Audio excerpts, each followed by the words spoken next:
I would like to just tell you a couple of short stories, and we'll draw maybe a couple of lessons from them. I would like to tell you of two women, each sold a business to Berkshire Hathaway, to me actually, for many, many, many millions of dollars.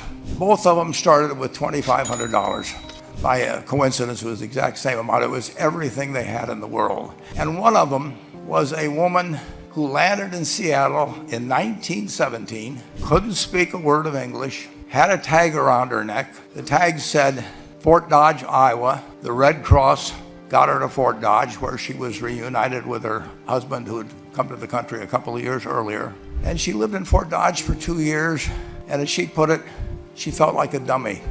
She couldn't pick up the language. She couldn't learn a word. And so she and her husband decided to move to Omaha. So they came to Omaha in 1919, and there she found a small colony of Russian Jews, so she started feeling more at home. And then as her oldest daughter went to school, she would come home, this daughter, Frances, and she would teach her mother the words she'd learned in school that day. And this woman, Rose Blumkin, spent 20 years saving money, bringing first her siblings over, her mother and father, $50 at a time. She sold used clothing to do it. She had 4 children during this period. And by 1937, after 20 years, she'd saved $2,500. She went to Chicago and she bought what she could of furniture. Her dream had always been to open a furniture store. And this woman who had never gone to school one day in her life, with $2,500, but with the same spirit that the people in this room had about having a dream and working to accomplish that dream, she built a business which she sold to me in 1983 for $60 million approximately, and which did $1.5 billion worth of business last year.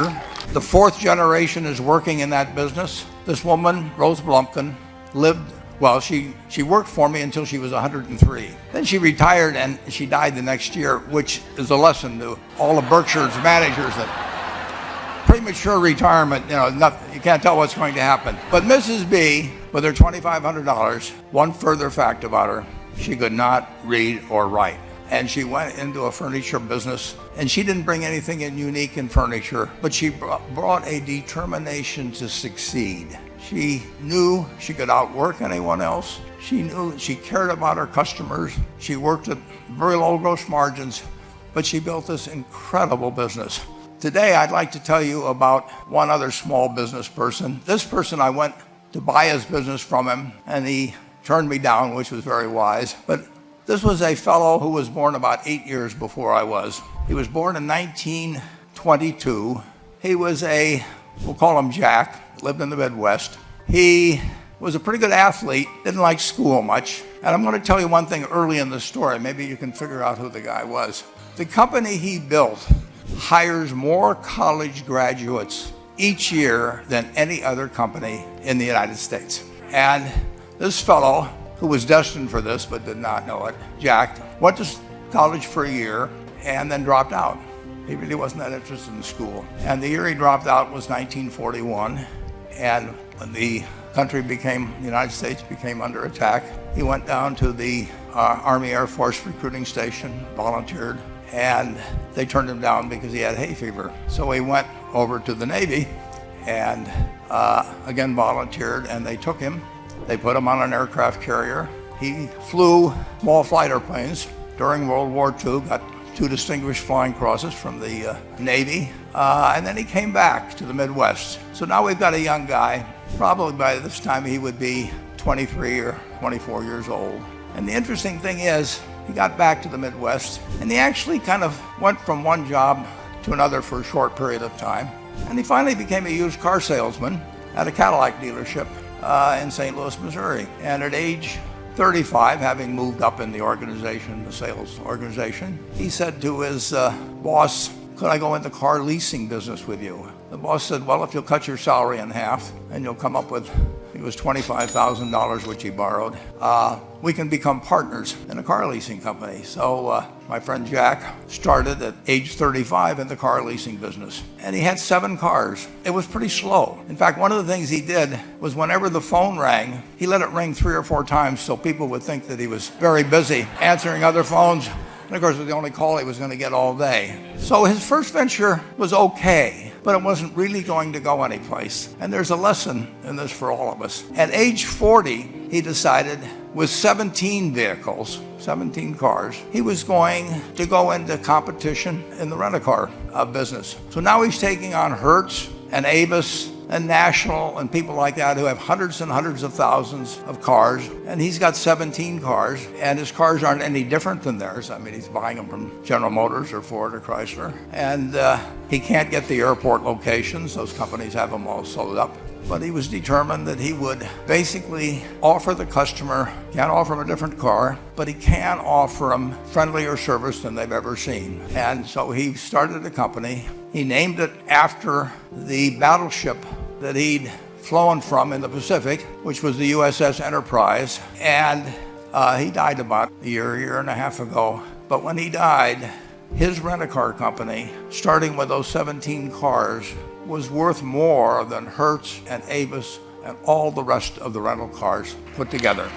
The man's name was Jack Taylor, and his son, Andy Taylor, is a good friend of mine, runs the business now. A grandchild is in the business. They'll probably be a fourth generation along the line. So this man, in the United States, he didn't invent artificial intelligence.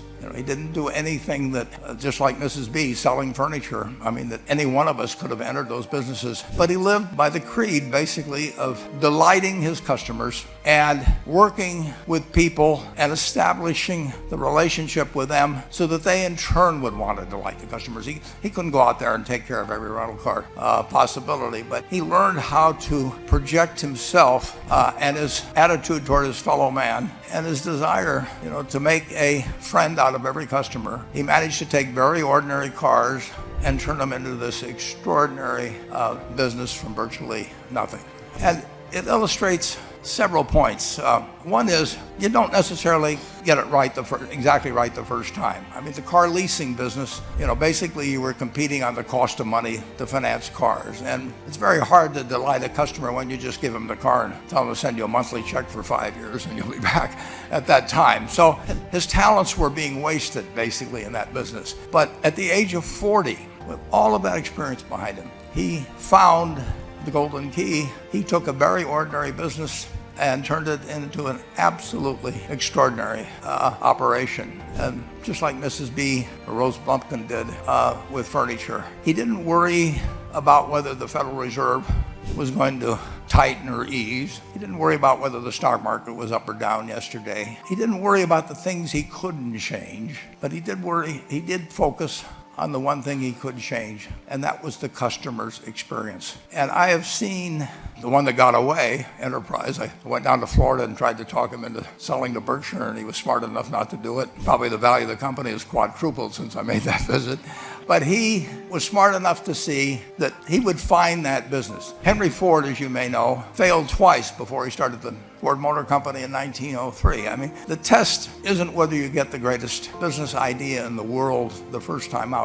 The test is whether you keep learning as you go along what your strengths are and what you can do for your customers, what you can bring especially to the party. You need a genuine desire day in, day out to delight the customer. I've never seen a business, and I've seen a lot of businesses, but I've never seen one that delights the customer that doesn't succeed. What you want is that customer the next day when they think, do I want to rent a car or do I want to buy some furniture? What goes through their mind? It's the place where they've had a great experience.